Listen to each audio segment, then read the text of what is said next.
Morning. आज हम पाठ 4 सबसे बड़ा साधु चैप्टर पढ़ेंगे। पाठ परिचय। परिश्रमी व्यक्ति ही सबसे बड़ा साधु कहलाता है। कौन सा व्यक्ति सबसे बड़ा साधु कहलाता है? परिश्रमी व्यक्ति, जो मेहनत करता है वह सबसे बड़ा साधु है। परिश्रमी मनुष्य के जीवन में बहुत महत्वपूर्ण है।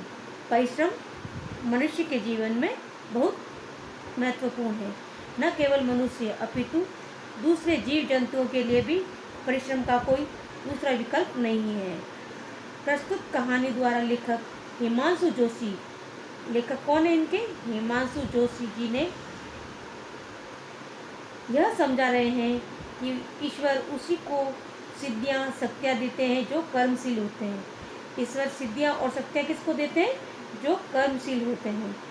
अपने कार्य को तन मन सच्ची श्रद्धा और विश्वास से करने वाला इंसान ही अलौकिक शक्तियों से भरा होता है।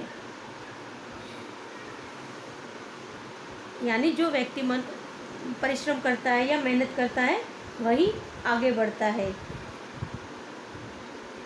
बहुत पुरानी बात है। एक गांव रामपुर में एक गरीब किसान रहता था। कौन रहता था? एक गरीब किसान।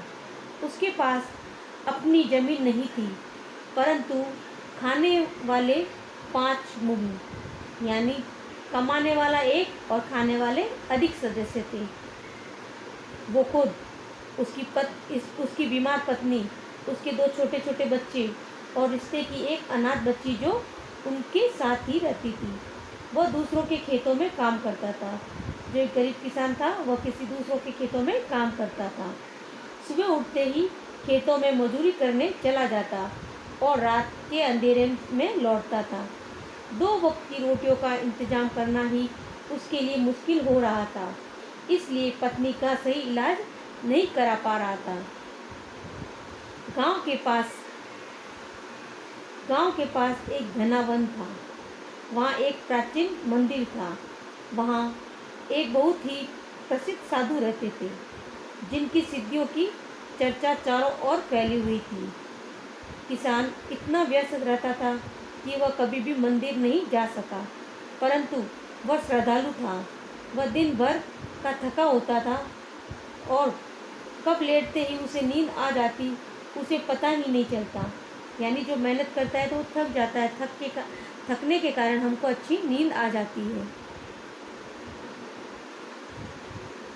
सुबह सवेरे चिड़ियों की चहकने की आवाज़ से ही उठता और खेतों की ओर निकल जाता। इस परिश्रमी किसान को अपने जीवन में बस एक ही अफसोस था कि वह भगवान की पूजा के लिए समय नहीं निकाल पाता।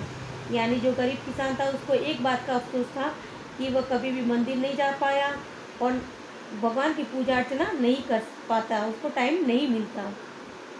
यह जन्म तो यूं ही बीत गया है, क्या अगला भी ऐसे ही बीतेगा? वह अक्सर सोचता था। बस इसी तरह वर्षों बीत गए। किसान बूढ़ा हो चला था और अब वह खेतों में भी अधिक काम न कर पाता था। फिर भी जीना भी था और गुजारा भी करना था। इतने लोगों का जीवन जो उस पर निर्भर था। एक बार मूसलाधार बारिश हो रही थी, यानी बहुत तेज बारिश हो रही थी। गांव के लोग बहती नदी में गांव के पास बहती नदी में बाढ़ आ गई, यानी नदी में बाढ़ आ गई थी। यानी बहुत तेज बारिश हुई तो नदी उफान पर थी। दूसरे ही दिन नदी का किनारा टूट गया। पानी गांव की ओर वेग से आने लगे, यानी बहुत तेज वो गांव की ओर आने लगा पानी। सभी को बस साधु का ही सहारा सूझा। सभी को किसका सहारा सूझा? साधु का। वे सब उस साधु के पास गए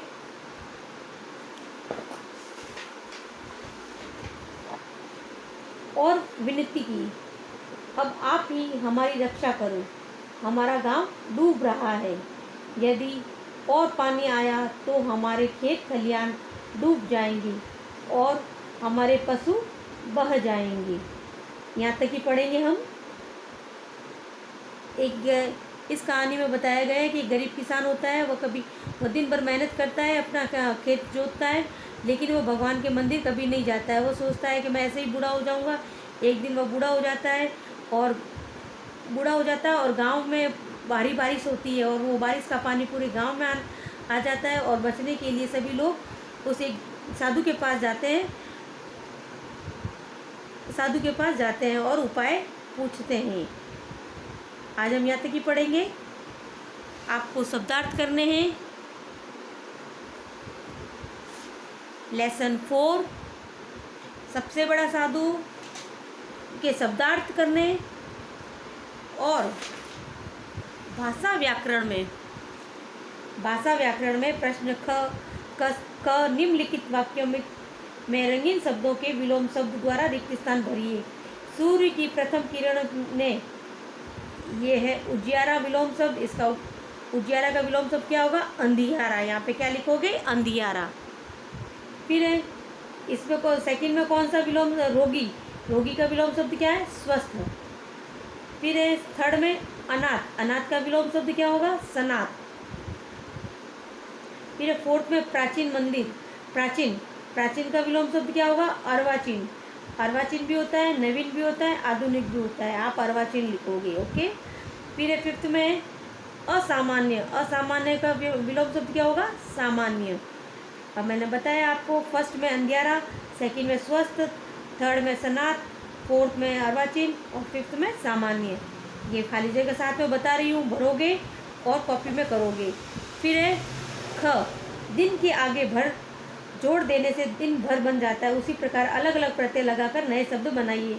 सामर्थ्य में वान प्रत्यय लगाया है मैंने। कौन सा लगाया? वान। तो सामर्थ्यवान बना। रात में भर लगाया तो रात भर बना। एक में मैंने ए लगाया तो एक बन गया या एक हरा बन गया। घड़ी में मैंने भर लगाया तो घड़ी भर बन गया। ओके। सामर्थ्यवान, घड़ी भर, रात भर, एक हरा भी लिख सकते हो और एक भी लिख सकते हो। ओके। फिर ग में आपको, मैं खेतों में काम कभी नहीं करूं, मैं खेतों में काम नहीं करूंगा, तुम खेतों में काम मत करो, मैं, न, नहीं, मत, ये तीनों नकारात्मक शब्द है, किंतु तीनों का प्रयोग भिन्न भिन्न रूप से किया गया है। निम्नलिखित वाक्यों में इन नकारात्मक शब्दों का प्रयोग कीजिए। अब मैं तुम्हें इतने पैसे नहीं दे सकता। पहले में नहीं, दूसरे में न लिखोगे। न पढ़ते हो, न खेलते हो, भला करना क्या चाहते हो। तीसरे में छोटी बहन को जंगल मत जाने दो। फोर्थ में राम से अब इतनी मेहनत नहीं हो पाती। ओके, ये मैंने बोल दिए हैं।